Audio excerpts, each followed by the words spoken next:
Punjab Kings வந்து ஒரு ஒரு இவங்க இதுக்கு முன்னாடி வேற வேற மாதிரி பிச்சில் கூட ஆடி இருந்திருப்பாங்க.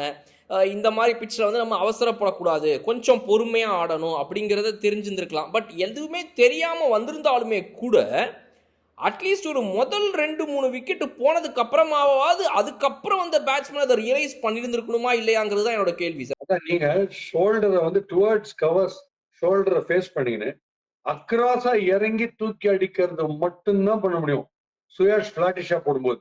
நீங்க நின்ற இடத்துல இருந்து சுத்தினீங்கன்னா டிப்பிக்கல் வருண் சக்கரவர்த்திக்கு என்ன பேட்டர்ஸ் பண்ணவங்களோ அதே தான். அந்த பாலை கேட்ச் பண்ண முடியும். நான் சொல்ல அந்த அந்த எலிவேஷன் கிடையாது. அதே டைப் ஆஃப் போலர் தான் ஆகும். அதனால அதுல போல்ட் ஆனாங்க.